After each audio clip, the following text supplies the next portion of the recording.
Vamos a ocuparnos ahora, Ana, de lo que estamos hablando lamentablemente en este último tiempo. Escuelas en peligro. Y lo que nos tenemos que preguntar es, ¿realmente funciona la custodia? La custodia que tenía y que tiene la Siperovich. Volvieron a balear anoche, claro, el patrullero estaba por una calle, pero como el complejo es amplio, por la calle de al lado, pasaron. Dicen que alguien que pasó caminando, balearon la Siperovich, que ya había sido baleada en abril y que tenía custodia, y ahora nos va a contar Agustín Lago, y dejaron una nota que tiene que ver con presos. Miren cómo quedó la fachada de la escuela, con los orificios de las balas. Una escuela agujereada por las balas. Pedro Levi, ¿cómo te va? Buen mediodía. Hola, Pedro. Son las imágenes del dolor, las imágenes de la incertidumbre y esta pregunta que se hacían ustedes y nos hacemos todos nosotros. ¿Sirven las custodias? Analía, Juan Pedro, buen mediodía y nuevamente tenemos que contar lo que está sucediendo en los lugares más emblemáticos. Emblemáticos propiamente desde el ámbito de la educación y también de la gran pregunta, ¿hasta dónde se llega? ¿Hasta cuándo? ¿Hasta dónde se animan? Es una escuela también que tiene un contexto y un marco abarcativo propiamente por la educación, pero también del profundo rol social que ocupa aquí en el barrio, en Avenida Travesía. Y la escuela también de Máximo, el chiquito asesinado allí en Palme Graneros, en el marco y en el contexto propio de la violencia, con una pueblada, con imágenes que recorrieron todo el país. Un patrullero que todavía está aquí en la puerta de este establecimiento, pero está el patrullero. ¿Y saben quién no están? Ni los alumnos, ni los docentes, ni la educación, porque aquí está faltando la educación porque es una escuela a puertas cerradas. Estamos aquí con Juan Pablo Casielo, desde ANSAFE. Es la imagen propiamente de la tristeza en esta comparación que hacemos, porque la escuela está cerrada tras esta balacera de las últimas horas, una más. Sí, situación la verdad que es muy difícil. Muy difícil, como que se pasa otra raya, ¿no? Nosotros decíamos, venían atacando esta escuela cuando la balearon la otra vez, decíamos que balearon dos escuelas, fue esta y la Mármol, en dos barrios de los más custodiados, y lo de anoche fue un salto porque la balearon con el móvil policial en la puerta. La comisaría está en una cuadra, el móvil policial en la puerta y incluso el dato que tenemos que llegaron caminando, balearon, dejaron la nota y se fueron caminando y la policía ni siquiera apostó a alguna persecución. No hubo persecución. El dato que tenemos de los vecinos es de que no. Lamentablemente lo que muestra eso, uno se pregunta, bueno, ¿para qué está la policía? ¿A qué está jugando?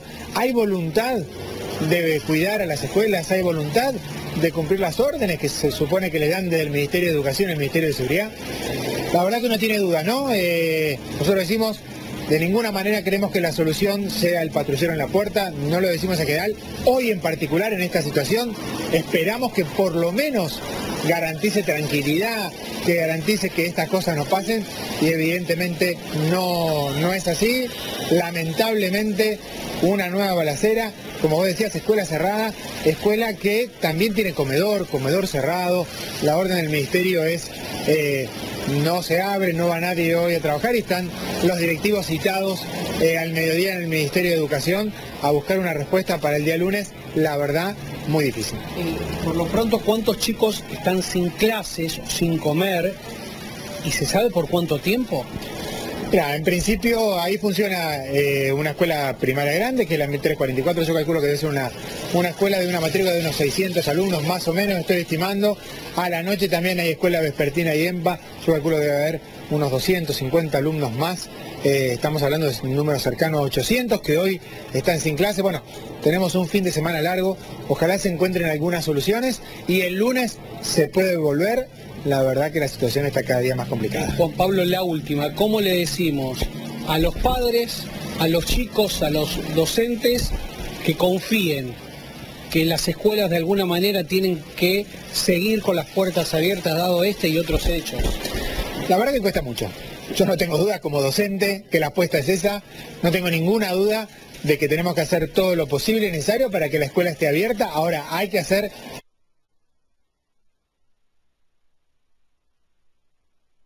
lo necesario para eso. Entonces se tiene que poder transitar con tranquilidad, entrar y salir de la escuela sin problema, estar en la escuela con tranquilidad, donde los docentes estemos enseñando y los chicos y las chicas estén aprendiendo. Bueno, no está pasando eso hoy, ojalá haya respuesta de parte del Ministerio. Es lo que reclamamos ayer en esa concentración tan importante y es lo que reclama toda la comunidad. Que el gobierno haga lo que tiene que hacer, que la policía haga lo que tiene que hacer, no está pasando. Gracias, Juan Pablo. Gracias a ustedes.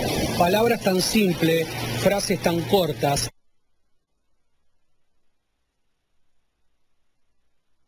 Estar en una escuela con tranquilidad. Vaya si hemos perdido esa sensación, que los alumnos, que los chicos vayan, que los padres no tengan ningún temor, los trabajadores, los docentes, los que emanen educación, también pueden ejercer su trabajo, de los más importantes seguramente que tenemos en una nación.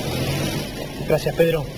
Exacto, fíjense a dónde hemos llegado, que pedimos lo más elemental y lo más básico, lo decíamos ayer, que los chicos estén tranquilos y seguros adentro de un aula, en una escuela. Claro. Y en algunos lugares, en algunas escuelas, son parte de una recorrida de los móviles policiales, en otros tienen, como la Siperovich, el móvil para la entrada, pero después, claro, algunos docentes a la salida no se lo encuentran, entonces ya esto genera el temor de decir, no quiero salir si no tengo el móvil cerca, ¿qué me va a pasar?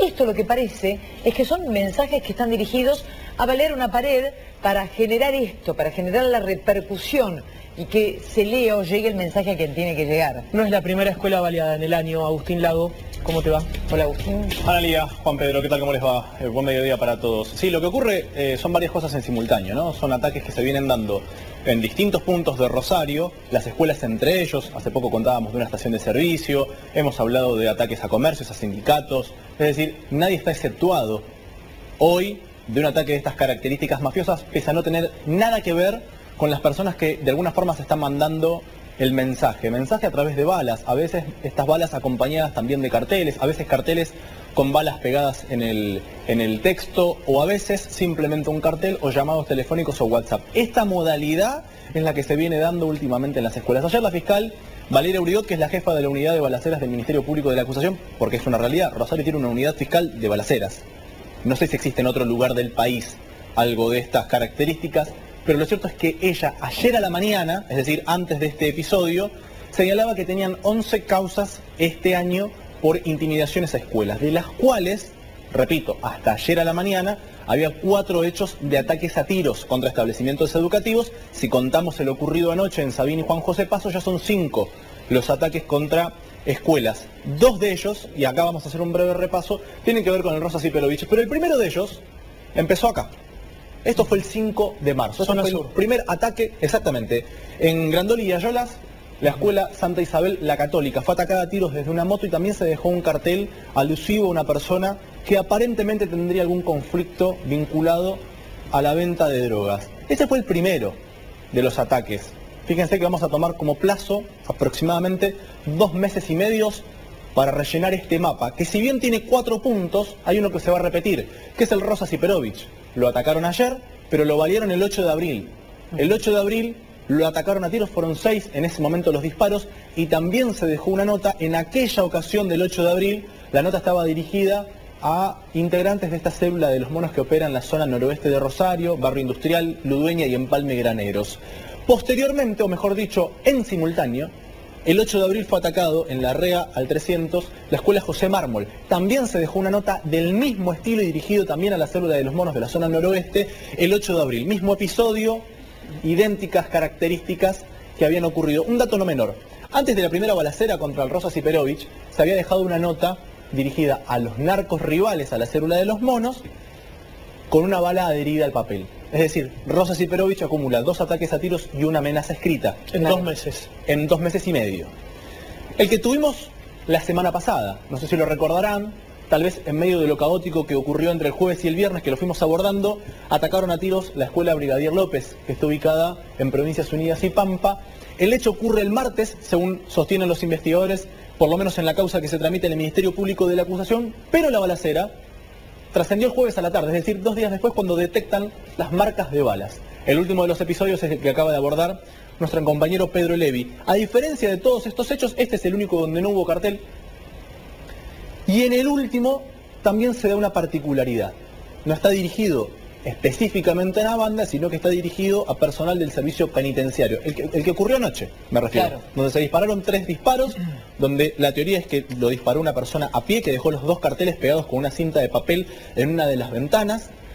Pero lo contextual hace también a lo particular. ¿Por qué? Porque en el de anoche pasaron 2 cosas. Uno lo mencionaba recién, Ana, la custodia estaba por Sabín, los disparos fueron por Juan B. Justo. Punto número 1. La custodia fija, como bien lo dice el término, es fija, más allá de que uno tienda a pensar de que el policía tiene que ir a perseguir a esa persona, la custodia fija tiene por orden quedarse en el lugar de forma estática. Acá se dan 2 circunstancias. 1, la comunicación interna entre la policía podría derivar en una persecución rápida, cosa que no ocurrió ayer, como no ocurrió en ninguno de los casos que estamos acá abordando en este mapa. Y el segundo caso es que ya no es la primera vez que incluso con custodia atacan un lugar. Lo vivimos en TVL, Claro. el 28 de diciembre pasado, cuando incluso con un patrullero en la puerta atacaron a tiros el predio. Y no es el único caso. Y no Hay es el más, único hay caso, más. pero digo como para tener alguna referencia de del corrimiento de límites que está ocurriendo. Pero anoche dije que el mensaje estaba dirigido al servicio penitenciario, estaba dirigido al director del servicio penitenciario de la cárcel de Piñero y mencionaba algo similar a una queja a las requisas en Piñero. Ocurre que ayer, a la mañana, cerca de las 10 de la mañana, fue detenida una mujer de 32, 33 años que estaba ingresando con 3 teléfonos a ver a un preso de Piñero que está condenado por homicidio. Se dio una particularidad, mirá cómo se empiezan a conjugar muchos factores al mismo tiempo. En la requisa le secuestran nuestros 3 teléfonos que no habían sido detectados por el body scanner. ¿Por qué? Porque la mujer, al estar embarazada, no pasó por el body scanner, por lo cual se le hizo una requisa palparia. Allí es donde se detectan los 3 teléfonos. Ahora, si tiene vinculación el preso al que iban a estar destinados los teléfonos con lo ocurrido anoche, todavía es súper prematuro aseverarlo, pero en la palabra requisa del cartel de anoche por lo menos hizo ruido esa situación. Es un hilo de dónde tirar. A ver si por sale. lo menos para seguir, si sale algo. tal vez no termina siendo, pero seguimos hablando de intimidaciones a escuela. Acá solamente estamos reflejando los ataques a tiros. ¿Detenidos hay? En estos hechos ninguno. Detenidos ni persecuciones. No, en ninguno de estos Decir, hechos. Está el patrullero, se comunica con los patrulleros que tengas cercanos. Acá en TVL pasó, que después de ahí se encontró el auto. Sí pasó, las veces que pasó uno lo quiere decir, pero en este caso no. Y de estos 5 episodios, el que quedó filmado es el de Ayolas y Grandoli, por lo menos las imágenes eran bastante nítidas. Se veía cómo venían por Ayolas, doblaban en Grandoli y desde Ayolas ya estaba disparando el que iba como acompañante de la moto. Es decir, imágenes nítidas hay por lo menos en uno de estos ataques. Ahora, una cosa son los ataques a tiros y otra cosa son las intimidaciones. Ahí es donde se agranda aún más el porcentaje de establecimientos educativos. Ya hemos cubierto intimidaciones en el centro de Rosario esta semana, en Leónidas Gambarte, en la Mariano Moreno. Hemos hablado también de hechos de amenazas en el EMPA, donde funciona la Escuela Bolivia. Hay un montón, en la Escuela La Paz. Una tal carta a cual. una directora pidiéndole plata. Tenemos más de 10 establecimientos que ya sea en la puerta del establecimiento se encontraron amenazas escritas o bien las autoridades recibieron comunicaciones vía WhatsApp por mensaje o llamados telefónicos donde les piden plata o a veces le dicen que van a atacar a tiros la propia escuela. Esto también forma parte de las investigaciones. Lo que sucede es que se investigan de forma distinta el ataque a tiros a las amenazas, todas como intimidaciones, desde ya, pero hay otras líneas investigativas. Todos los ataques a tiros se presumen que provienen de bandas narco. Y generalmente personas que están presas. Ahí Que donde así generalmente... como balearon distritos, Sí. que así como balearon Centro de Justicia Penal y así podemos seguir, también balean escuelas con el objetivo de usar las escuelas de correo, ¿no? Exacto. Balean ¿Por qué? y dejan el mensaje. Bueno, ahí hay un punto importante que también decía Analía. Lamentablemente la escuela te garantiza un impacto mediático. Porque evidentemente atacar la escuela es de atacar a un ¿Tiene un sagrado. agravante? Claro. Tiene un agravante si... Es una intimidación pública que ya es algo considerado con una escala penal alta. Por lo tanto, todas son consideradas intimidaciones públicas. Acá lo que ocurre es que se está atacando un lugar que nunca antes se había atacado de esta forma. Porque en realidad en noviembre del 2021 tuvimos 2 ataques en la misma jornada de las elecciones Horas de previas a noviembre. las elecciones. Sí, en noviembre del 2021 atacaron la escuela Crisol de Mañana al 6300 y al mismo tiempo atacaron a tiros la Santa Isabel de Hungría de Caferata al 4000. Es decir, fueron los primeros ataques que se conocieron en Rosario a tiros directos para mandar un mensaje. Pero de esta forma, como han proliferado, que los mensajes son distintos, que las intimidaciones a esta altura no se puede saber bien concretamente de dónde pueden provenir, no había ocurrido. Y como bien dice la portada, escuelas en peligro. Yo hablé de ataques a tiros Y hablé, por supuesto, de las amenazas que están conjugadas de otra forma. Ahora, escuelas en peligro, yo no me olvido, y lo tengo anotado, que hubo escuelas que también no tuvieron actividad por robos, por inseguridad. Bueno, la Gurruchaga, la Gabriela Mistral, un montón. Digamos, escuelas en peligro engloba un concepto que tristemente estamos viviendo hoy. Gracias, Agus. La seguimos. Gracias, Agus. Nos quedamos ahora con Sergio. Claro, el tema son los docentes, los que están todos los días allí, porque si bien comentaba Agustín de que la fiscal de Balaceras marcó que algunos hechos podrían estar vinculados a llamados por parte de los mismos estudiantes, lo real y concreto es que al día siguiente balearon un establecimiento escolar. ¿Cómo actuar frente a este tipo de situaciones? Ayer los maestros que marcharon a Plaza San Martín decían en vivo en De 12 a 14, nos sentimos solos. ¿Cuáles son las actuaciones? ¿Cuál es el protocolo? Ivana Fuchs, buen mediodía. ¿Cómo te va, Ivana? ¿Qué decís? Sergio, ¿cómo estás? Buen mediodía para todos. Bueno, exactamente esas inquietudes le trasladamos hace minutos nada más al ministro de Educación, Víctor de Blog. Una docena ya de escuelas amenazadas al margen de su origen, cosa que evidentemente también tiene que ser investigado y clarificado. Vos lo decías, hubo llamados de alumnos que intentaron bromear a partir de una amenaza, pero también hay hechos concretos, palpables, tangibles, como las balas que impactaron en la escuela anoche. Frente a esta realidad, frente a esta sucesión de hechos que generan literalmente miedo en quienes asisten, tanto por parte del alumnado como por parte del docente. Bueno, la evaluación que hace el Ministerio de Educación la compartía con nosotros hace un ratito nada más el titular de la cartera, lo que se hace, lo que se puede hacer, lo que se analiza en el marco de una escuela que no es una abstracción, que tiene alumnos que en muchos casos también son parte de esa problemática que afuera deriva en las balaceras, y lo que se espera también de parte de otras reparticiones del Estado, fundamentalmente en el sentido de lo que vos decías, de cuidar a ese docente que ayer incluso dijo sentirse en soledad. La entrevista con el ministro. Bueno, es una situación difícil, es un proceso que viene hace mucho tiempo y que tomó en los últimos meses una cierta gravedad y una preocupación porque están usando como pantalla de comunicación y de mensajes y de actos de violencia el mejor lugar que tiene la sociedad, que tiene la democracia, que tiene el Estado, que es la escuela pública, que es un lugar de protección de los niños, de las niñas, de los adolescentes y de los jóvenes, porque además porque se los cuida, porque hay una pedagogía del cuidado, se les enseña, se les transmite la cultura, los legados. Entonces, en este marco de situación, estamos preocupados, estamos acompañando mucho a los docentes y a los directores. La indicación que se le ha dado al equipo regional de la Sexta hace ya bastante tiempo es de que ellos tienen que estar ahí en el minuto 1. Ocurre un acontecimiento, estar ahí acompañando, viendo qué pasa, qué se hace, si tiene que intervenir la policía, si tiene que intervenir los fiscales correspondientes, estar atentos y sugerir, porque tampoco es que el mal está afuera y el bien está dentro de la escuela. A veces las cosas se mezclan, se cruzan. Hubo bromas, de hecho, de parte de alumnas. Hubo adolescentes que participaron de la confección de un escrito, lo colocaron en la puerta de ingreso, se generó una toma de decisiones equivocada, quizás también en parte por ese movimiento, esa transgresión, ese juego de dos adolescentes que van a una secundaria. Bueno, la verdad que hay que mirar tantas cosas para limpiar y ver que también el escenario político electoral no esté produciendo un uso indebido del espacio público y particularmente... ¿Qué adhiere a esa teoría, esa suerte de hipótesis de la conspiración? Por lo menos no se la puede descartar. Yo creo que no hay que, porque tampoco quiero ir contra la política de ninguna manera, ni a favor, ni en contra de los partidos políticos. Los actos democráticos son necesarios. Este es un año electoral donde se van a elegir autoridades y hay que reeditar de alguna manera la confianza de la sociedad en los candidatos, en los dirigentes, en los partidos, porque la solución mediana o largamente esperada va a entrar por allí.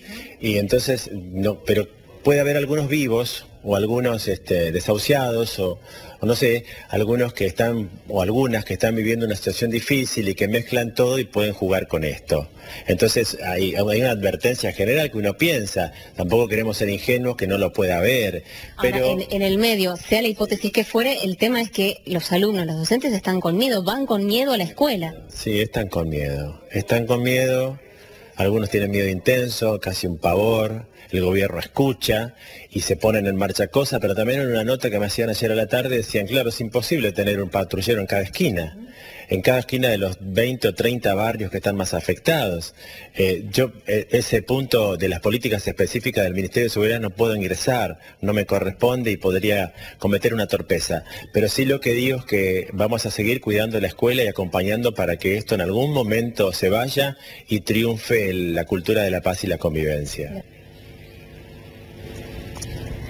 La pregunta, Sergio, es, bueno, con miedo y con pavor, que son los términos que utiliza el ministro, ¿se puede enseñar, se puede aprender? Claramente no. Esto es lo que se describe y esto es de alguna manera lo que se cuenta desde el Ministerio de Educación. No se deja de lado esta suerte de hipótesis de la teoría conspirativa. Ayer el ministro Corach hablaba de esto, tratando de inscribir también toda esta situación en el año electoral. Esto ha tenido una réplica de parte de la oposición que dice, bueno, si ustedes sospechan de alguien, den los nombres. Esto también ha sucedido. Pero también me parece que es significativo lo que dice el ministro. No es que adentro esté lo bueno y afuera esté lo malo. A veces las cosas se entrecruzan y esto es lo que de alguna manera también complejiza la situación. Miedo y pavor. Así están muchos de los docentes, Sergio, que asisten a diario a estas escuelas. Lo dice, lo reconoce el propio ministro de Educación de la provincia. Gracias, Ivana, por el contacto. Volvemos en cualquier momento a la ciudad de Santa Fe. Miedo y pavor, lo dice el propio ministro de Educación de la provincia de Santa Fe.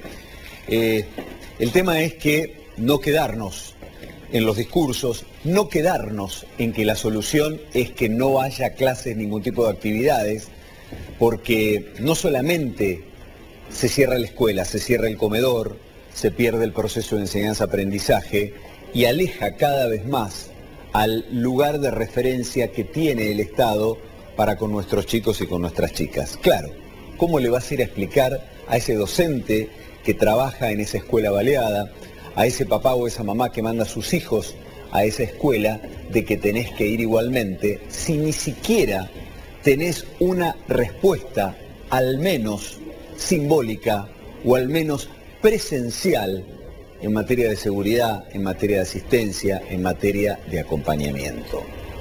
Está muy bien que se investigue de dónde viene, está muy bien que se planteen claramente los supuestos objetivos, algunos que pueden rayar con lo electoral, pero no hay que quedarse en eso, no hay que quedarse en eso.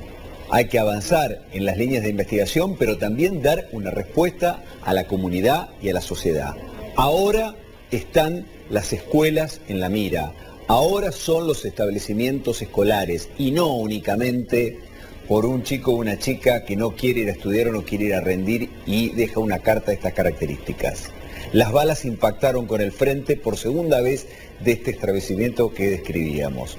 Se requiere, me parece, de una respuesta mucho más contundente por parte del Estado. Se requiere de una acción mucho más eficaz. Sucede en Rosario. Estamos dentro de la provincia de Santa Fe. Juan Pedro Analía.